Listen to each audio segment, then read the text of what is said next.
वह स्त्री कल आना। स्त्री फिल्म का ये डायलॉग या उससे जुड़ी कहानी को हम सब जानते हैं। एक चुड़ैल जिसके डर से शाम होते ही सारे मर्द छुप जाते हैं, क्योंकि वो सिर्फ मर्दों को अपना शिकार बनाती है। लेकिन ये कहानी असल में उससे और भी ज्यादा खतरनाक है, क्योंकि वो सिर्फ पुरुषों को ही नहीं बल्कि छोटे बच्चे भी एक चुड़ैल का शिकार बन जाते थे।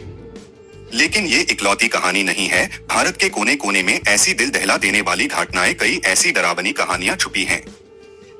उत्तर प्रदेश के एक छोटे से गांव भदौली में मुनोचवा का डर आज भी लोगों के दिलों में बसा हुआ है। ये एक ऐसी कहानी थी जिसने अर्ली 2000s में पूरे देश को हिलाकर रख दिया था। रमेश एक रात अपने दोस्तों के साथ बैठकर बातें कर रहा था। रात गहरी होती जा रही थी और सब अपने घर लौट रहे थे, लेकिन रमेश का घर काफी दूर था। उसने अपनी साइकिल उठाई और घर की तरफ चल पड़ा। रात का सन्नाटा उसके लिए डरावना बन गया था। जैसे ही वो सुनसान रास्ते पर पहुंचता है, एक अजीब सी आवाज सुनी। हवा में अजीब सा एक ठंडा एहसास बन गया था। रमेश को ऐसा लगा कि चमकती हुई चीज उसके पास से गुजर गई। उसने सोचा शायद कोई तेज गाड़ी है, लेकिन कोई भी गाड़ी इतनी तेज कैसे हो सकती है। घबराहट रमेश के दिल में बस चुका था। उसने अपनी पैरों पर जोर डाला और साइकिल की रफ्तार बढ़ाई, लेकिन एक बार फिर अपने पीछे से उसको अजीब आवाज वाली रोशनी का एहसास हुआ। उसने देखा कि एक बहुत ही चमकती हुई रोशनी बहुत तेजी से उसकी तरफ बढ़ रही है। ये कोई गाड़ी नहीं थी, बल्कि एक अजीब सा आकार था। उसका दिल इतने जोर से धड़कने लगा कि बाहर ही आता है। उसने साइकिल की रफ्तार और बढ़ाई। साइकिल चलाते चलाते रमेश बार बार पीछे देख रहा था, और हर बार जब वो मुड़ता वो देखता कि वो रोशनी और भी उसके करीब आ चुकी थी। उसने अपनी पूरी जान लगाकर साइकिल पर मरना शुरू किया, लेकिन अचानक वो रोशनी उसकी आंखों के सामने आकर खड़ी हो गई। रमेश ने कुछ पलों के लिए अपना होश खो दिया और धड़ाम से अपनी साइकिल से नीचे गिर गया। जब उसे होश आया तो उसने देखा कि ठीक उसकी आंखों के सामने एक चमकती रोशनी से एक आकर बन रहा था मुनाचवा का आकार। रमेश ने कई महीनों से मुनोचवा के बारे में सुना था और अब वो उसका शिकार बनने जा रहा था। रमेश जोर से चिल्लाया, लेकिन उसकी आवाज उस रात के सन्नाटे में डूब गई। कई मीलों तक कोई इंसान नहीं था। रमेश उठ खड़ा हुआ और दौड़ने लगा।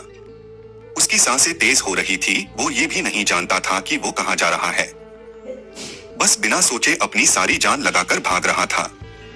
हर कदम पर उसे लग रहा था कि वह चमकती हुई चीज उसके करीब आ रही है। लेकिन अचानक रमेश को ऐसा लगा उसके पैर जमीन से चिपक रहे हैं। उसके सामने मुनाचवा खड़ा था।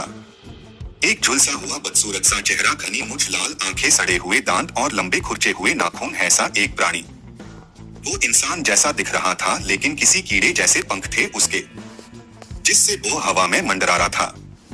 उसके हाथ पांव भी किसी की तरह थे। उसका चेहरा इतना भयावह था कि रमेश का शरीर मानो सिकुड़ हो। उसकी आवाज बंद हो गई और आंखों से आंसू आने लगे। इससे पहले कि रमेश कुछ कर पाता, मुनचुवा ने अपने खुरचे हुए नाखूनों से रमेश का चेहरा खरोंच कर फाड़ दिया। उसके सर से लेकर होंठ सब जगह खून बहने लगा और ऐसे होते ही चुप हो गया। पूरी रात रमेश दर्द से चिल्लाता रहा। सुबह कुछ गांव वालों ने उसे ढूंढा और उसे घर लेकर गए। उन सभी ने मुनचवा की कहानियां सुनी थी। वो राक्षस जो लोगों के मुंह नोच लेता है, उसके शिकार का कोई इलाज नहीं होता। जिस इंसान को मुंह नुचवा जख्मी करता है, उसके जख्म धीरे धीरे रोग बन जाते हैं और कुछ ही दिनों में उसकी मृत्यु पक्की होती है। कई लोग ये भी मानते हैं कि ये मुनचवा का श्राप है, इसलिए कोई भी रमेश की मदद नहीं करना चाहता था। अगले 3 दिनों में अपने घाव से तड़प तड़प कर रमेश मर गया। गांव के लोग कहते हैं कि मुनचुवा एक पुराना बदला लेना चाहता है और जो भी रात को मिलता है वो उसका शिकार बन जाता है। मुनचवा का कहर ऊप में ऐसा बरसा था कि सरकार को कफवाही करनी पड़ी।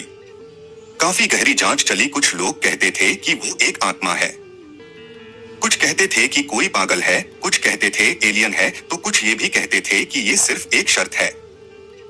कुछ वैज्ञानिकों को जांचने के लिए बुलाया गया, जिन्होंने कहा ये सिर्फ अफवाह है और कुछ भी नहीं। लेकिन आज भी मुनचवा की कहानियां यूपी के गांव गांव में सुनाई जाती हैं। आज भी लोग रात को अपने घर से निकलने से पहले सोचते हैं कि कहीं कोई रोशनी से मुंह न आ जाए। भूतिया कहानियां और उनसे जुड़ी मान्यताएं दुनिया भर में आज भी एक गहरा राज है। कुछ लोग इसे विज्ञान से समझने की कोशिश करते